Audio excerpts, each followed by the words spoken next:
网络差评的问题搞定之后，你的衣服生产变得非常顺利。这边通宵赶工，那边开一次直播存货，分分钟销售一空。这些鬼们竟然慢慢习惯了这样的生活，意志力也被磨得差不多了。随着业务步入正规，他们现在竟然适应了这种平淡乏味、毫无挑战性的工作模式。每个月定时领工钱，按时下班，拿着那份奖金。看着他们都乖乖跑进箱子里，你心里想也该表一下心意了。毕竟这段时间他们帮忙赚了不少钱，作为老板，不仅要有画饼的本事，还要能够拿出点实际行动来。于是你开着面包车再次来到以前的香火店，那家你梦想开始的地方。短发女孩一见你，态度还是臭臭的，冷冰冰地说：哟，这不是我们100年难得一见的道术天才吗？竟然还活着呢！这话听上去有点奇怪，你上次好像这么跟他说的。这笨丫头几年都学不会道术，真是够笨的。至于他为什么现在要这么说的，估计是对你上次的那句话在生气。短发少女哼了一声，这次又是来买什么鬼东西？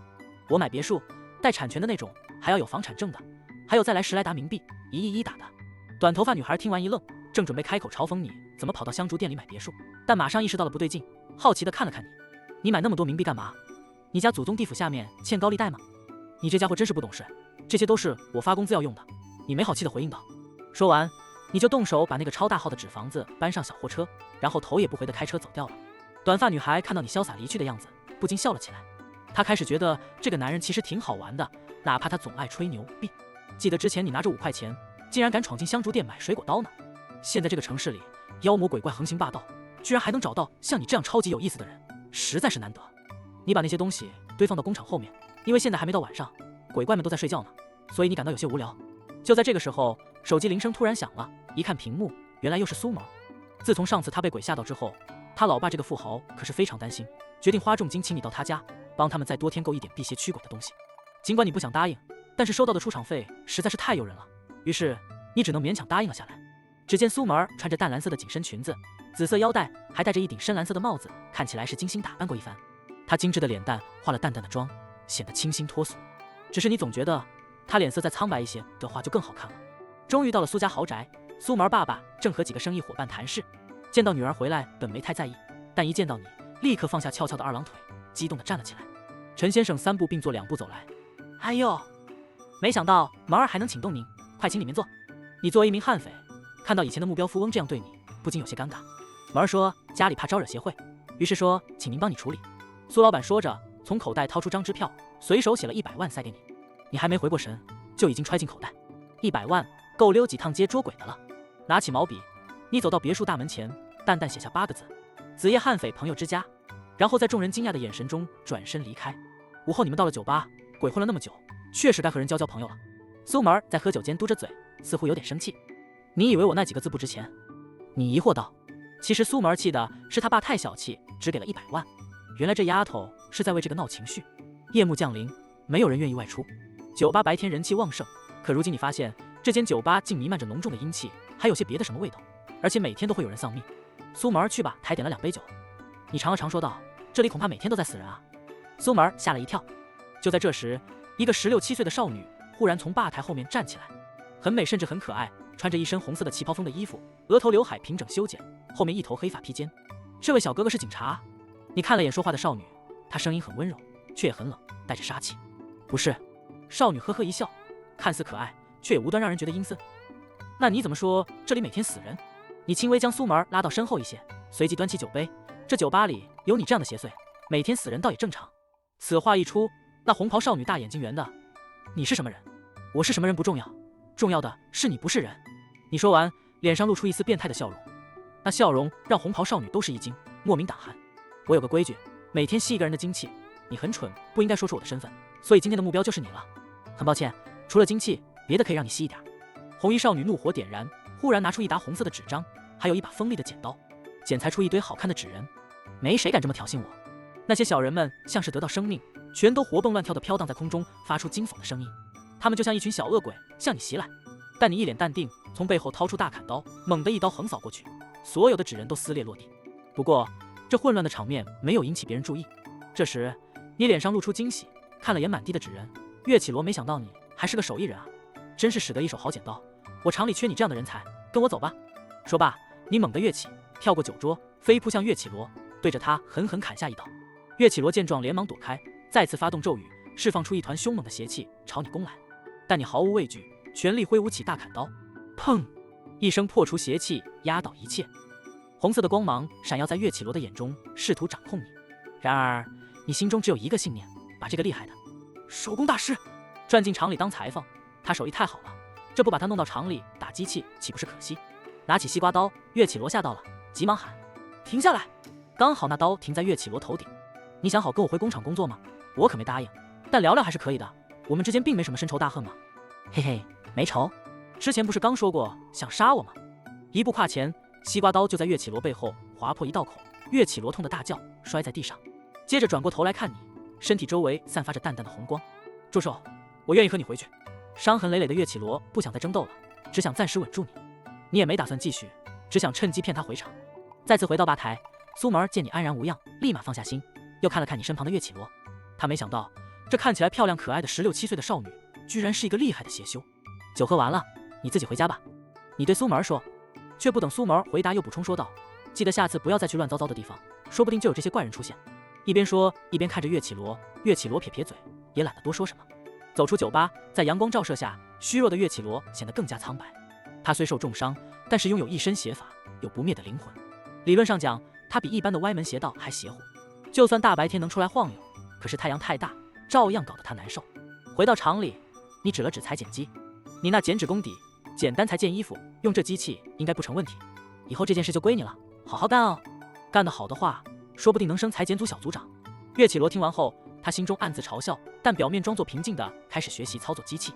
实际上，他内心却巴不得赶紧找到机会除掉你，或是逃出这个鬼地方。教了一会儿之后，眼看快到工作时间了，你便告诉他，时候不早了，我先去吃饭了，待会儿要开工了，你留这儿等我一会儿。说完后，你就轻轻带上了门。岳绮罗冷笑一声，让我替你干活？我呸！你算老几啊？你以为我傻吗？他正想去开门，突然看到门框上贴满了符纸，黄光照过来，立刻被打飞，砸在地上，疼得他直叫唤。他爬起来，怒吼着冲向窗户，可窗帘布上也张满了符纸。他气愤极了，婆娑着遮住视线的窗帘，竟看到连天花板上都贴满了符纸。最后，他忍无可忍地走去查看地上的情况，差点崩溃地发现每个砖缝之间都贴着符纸。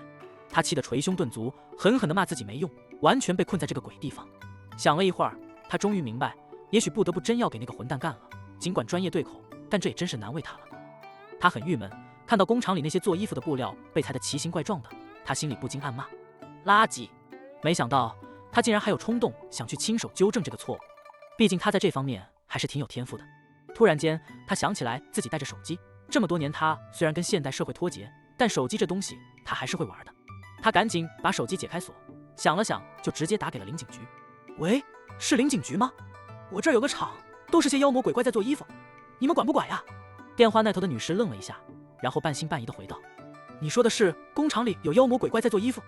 是的，你别笑，我说真的。女士，我没有笑。那这个事我们管不了，因为法律没有规定妖魔鬼怪不能进厂做衣服，只要们不作恶就行。问题是我现在被这工厂老板绑架了，他非要让我在这里打工，给他裁剪衣服。女士，你这种情况要直接给警察打电话，我们是灵警，只负责灵异事件。电话那头接线员语气有些无奈。岳绮罗愣了下，我是邪祟啊，归你们管的，你们快点来。你别开玩笑啊，你是邪祟还能被人绑去厂里？而且人家绑架你一个邪祟和一群妖魔鬼怪，就是为了让你们去做衣服。哈哈哈哈！抱歉女士，我真的没有笑。岳绮罗怒吼，事实就是如此，总之来抓我吧，我害死不少人，我是一个很凶的邪祟。电话那头极力克制不笑的女接线员说，我听得出来你很凶，但真的没空跟你瞎闹。听着就算你们真的被绑去工作，我们林警局也管不了了，因为我们林警局不保护妖魔鬼怪。你们被绑架不关我们的事，绑架你们的人也不犯法。你要是实在需要帮助，要不要你给地府方面打个电话，看看他们管不管吧。嘟嘟嘟，岳绮罗彻底懵了，报警都没用，只好呆坐在那边。天完全黑了，鬼怪们纷纷从箱子里出来，开始工作。门开了，狐仙妹妹走进来，看着角落里陌生的邪祟，她呆呆地坐着。不过她很快就没注意了，老板经常带鬼回来，开始他们很不习惯，但最后都会被老板的精神感动，成为了这个工厂的一部分。狐仙妹妹走到箱子面前，对众鬼表示老板在吃饭，让他上来给大家发福利，每只鬼都能拿到1叠1亿的冥币，还有新房子住。这话一出，鬼们都高兴得跳起来。狐仙妹妹点燃了纸房子，墙边出现了一栋别墅，有上百间房，这让在场的鬼都非常开心，比住纸箱强多了。岳绮罗看到大家都很开心，不禁振作了一些，动了动身体。这时新来的鬼注意到了角落里的旗袍美女，纷纷叫她一起分享。岳绮罗冷哼一声：“我可是500年的邪祟，不需要吃香火蜡烛，我只吸人的精气。”他越想越委屈，竟然哭了出来。他不仅没有停止，哭声还越来越大。就在这时，门开了，你走了进来。看到哭泣的岳绮罗，你疑惑地问他怎么了。岳绮罗看到是你，哭得更厉害了。他一边哭一边说要你再教他怎么操作机器。你有点无语，说再教一次就再教一次，多大点事。你走到缝纫机前，再次教会了岳绮罗。这次他学得很认真，也很快。不久，他就开始剪裁衣服布料的形状。狐仙妹妹带来了她的新设计，需要岳绮罗这个步骤剪裁出大概的形状。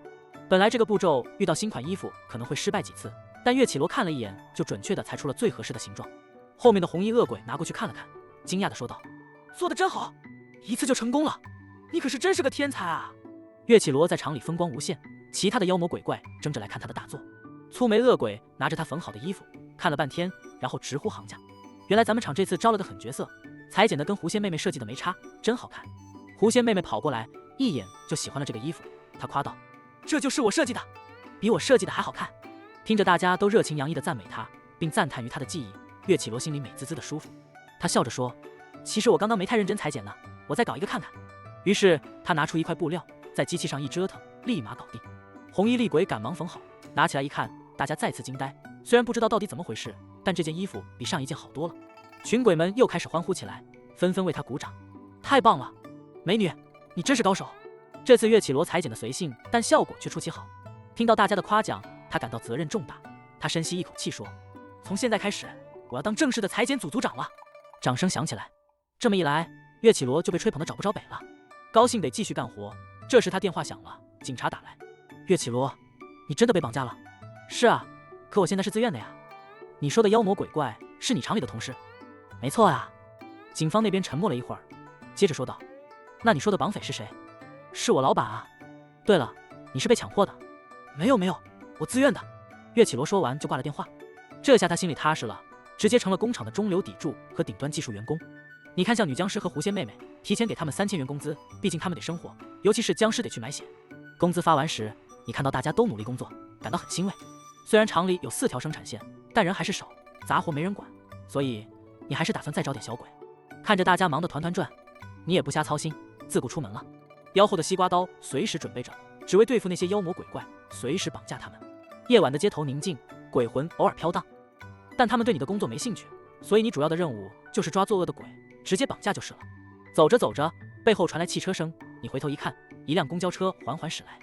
你心里一惊，因为晚上是没有公交车的，但这公交车竟然在你面前停下来了。司机看着你说：“上车。”果然，你一眼就看得出那不是人。你看向车内，里面不仅有人，还有10几个鬼，大概有20多个。所有人都吓得躲在后车厢，前车厢里的那10几个鬼则面色阴沉。你毫不畏惧地上了车，鬼司机笑了，你就按他说的坐到了一个鬼旁边。这一幕让鬼们都呆住了，他们用诡异的眼神看着你。然后后车厢里一个老奶奶说：“小伙子，你往后坐吧，他们都是鬼。”你笑了笑说：“没事。”你又看了看周围的鬼，像是不当回事。你旁边的鬼忍不住说：“小子，我们真是鬼，你不怕吗？”“有什么好怕的？你们打算带这车人去哪儿？”你平静地问。那鬼没想到你这么大胆，但看在你也是人质的份上，还是回答说：“我们这帮鬼的老大恶鬼王黑罗被警察抓走了，我们要挟持这车人来让警察放了我们老大。”你皱了皱眉头，心想：恶鬼王，恶鬼就已经够恐怖了，还是个鬼王，这可真是少见。这种鬼王一旦跑出来，后果不堪设想。你意识到了，这不仅是救这车子的人，更是为了拯救海城的无数人，守卫这一片安宁。这一刻，你这个匪徒的责任感变得异常强烈。车继续开，直到又抓了10几个人类，车快满了。鬼司机这时满意的笑了，他看着你说：“你能不能去后面坐？你一个人类和我们坐在一起干嘛？后面人太多了，有点挤，前面才10几个鬼，位置够的，为什么我不能坐这儿？”你一脸无辜地说。鬼司机没了脾气，这货是真的不怕鬼啊。其他人都尽量躲在后车厢，他却偏要跟鬼坐在一起，理由还挺充分的。鬼司机一时间都不知道说什么，索性他也不说了，哼了一声，对后车厢里的众人说道：“这次我把你们抓上来，目的只有一个，那就是利用你们。你在一旁搭腔，不错，你们最好不要有别的小心思，就安心的待在车上。”他又补了一句：“要是有人敢耍滑头，我就把他直接弄死。”你继续在一旁搭腔，比如用手机报警、打电话联系修行者之类，这些行为一定不要有，不然后果自负。鬼司机看向你，然后跟大家说：“他说的对。”接着，鬼司机琢磨了一下：“我再补充一下，你们现在待在公交车上是出不去的，但是只要你们配合我，我们也许能不伤害你。”你又接着说，有时候配合也是一种合作，大家各取所需，才能相安无事，才能双赢。鬼司机想说什么，但发现找不到词了。你都说光了。他看向你，说你很厉害。你有点不好意思的笑着。公交车开到林警局门口，林警马上报告了局长。几十个林警出来，全神贯注地看向公交车。这时，鬼司机站起身，看着林警大喊：“把恶鬼王黑罗放出来，否则车上30人都得死！”为首的林警马上说：“不能冲动，有事好商量。别废话，照我说的做，放了恶鬼王黑罗，否则就让他们去见上帝。”林警看到车上30人，外加10几个鬼，要是那些鬼真的想杀人，简直易如反掌。他咬咬牙说：“行，我们答应。”说着，他让手下去找恶鬼王黑罗。看着林警行动，鬼司机冷笑一声。这时候你开口说话了：“你们听好，你们已经被我抓住了，我现在要带你们去个地方，最好老实点，别乱来。”你笑了笑：“我是个绑匪，平时就喜欢抓你们这种鬼。”鬼司机吃惊地往后退，他显然怕极了。你是子夜悍匪？你大笑：“我就是。”听到这话，车上的10几个鬼都吓呆了。那30人可能不懂子夜悍匪是谁，但这些鬼还是知道的。对不起，我们让你下车，你觉着如何？不行，我为什么要下车？你边说边在车厢上贴满符，你们也别想下车。从现在起，你们是我的人质，不等鬼司机求情，你就告诉后车厢的30人下车。大家都急不可待地开门涌出，鬼司机和其他10几个鬼都惊呆了。人都走了，车门一关，车里的鬼全都不敢动。你把车厢贴满了符，他们没法下车。你拿着西瓜刀盯着鬼司机说：“开车，按照我说的路线。”鬼司机急了：“你究竟要干嘛？”你催动内力，一股强大的气势爆发出来。再啰嗦，我就让你们消失。鬼司机吓得不轻，车上10几个鬼也胆战心惊。面对这个传说中的悍匪，他们根本不敢反抗。开玩笑，人家可是一夜间杀了上百个鬼的存在，他们这10几个普通的鬼，怎么敢和这种猛男硬碰硬？于是鬼司机赶紧开车。林警队的人看傻了眼，其中一个人问队长：“不是说这些鬼威胁我们释放恶鬼王黑罗吗？怎么人质全放了，还主动开车走人呢？”队长也一头雾水，恶鬼王黑罗是不是已经放了？刚放开他就跑了。那人说道：“那看来这些鬼还挺讲信用的，说放了鬼人就放，真是说到做到，不虚伪啊。”深夜，一辆公交车有鬼开着，在城市里穿梭，这事本身就诡异。鬼司机紧张的要命，因为车上虽然有10几个鬼同伴，但还有一个绑匪，就是海城出名的子夜悍匪。大哥，我们真的错了，求求你放过我们吧，我们当鬼时间不长，第一次干劫匪，没想到事情这么严重。你喊道：“闭嘴，专心开车。”鬼司机吓了一跳：“大哥呀，您到底要带我们去哪儿？而且您还可以把我们绑架去换奖金，送我们去坐牢，至少有个底啊！坐牢想都别想，你们都是我的鬼才，我需要你们。”大哥，你别吓我，你越说我越害怕，你到底想怎样？痛快点吧，这样太折磨鬼了。鬼司机委屈地说：“你们也不用担心，我抓你们只是想让你们来这儿打螺丝而已。”这样一说，大家还是一头雾水。大哥，你别开玩笑了，谁会让鬼去上班？但是大哥，你别瞒着我们了，我们已经做好心理准备了。见他们不信，也懒得解释。很快车就开到工厂门口。一进工厂，鬼司机和其他鬼全都傻眼了。他们看到工厂里一群鬼在生产线忙活，吊死鬼和红衣厉鬼对着手机，边上那10几个鬼全都愣住了。他们没想到竟然真的有鬼打工的地方，而且他们还干得挺开心。你把车门一关，对鬼司机说：“从现在开始，你们就在这里干活，过段时间我就……”鬼司机顿时眼前一亮，怯怯地问道：“就放了我们？”你呵呵地冷笑了一声：“就送你们去坐牢。”鬼司机眼睛一瞪：“不是我们都在你这里劳动改造，还要去坐牢？你好像有意见。”你提刀上前。鬼司机急忙摇头：“不，我的意思是，您把我们送去坐牢，不如多留我们在您这里干下去。”你立马露出赞赏的目光：“看不出来你觉悟很高吗？”鬼司机笑着低头，偷偷做了个哭的表情。不多说了，你们10个鬼赶紧学打螺丝，今晚必须会。他们10个鬼尽管不乐意，但也没办法，他们绑架了你，现在反倒自己成了阶下囚，这说不清了。他们一进入这里，就别想轻易逃脱。你离开了厂，把车开到远处路口，再回来的时候，手机响了，拿起一看，今夜打过来的。靓仔，我们通过监控发现，之前你也在公交车上。不错，我之前也被他们这些鬼绑架。是你绑架他们，还是他们绑架你？一开始是他们绑架我，后来我绑架了他们。靓仔，我得告诉你，这群鬼的老大恶鬼王黑罗，之前在他们来以人质威胁我们时，就已经放了。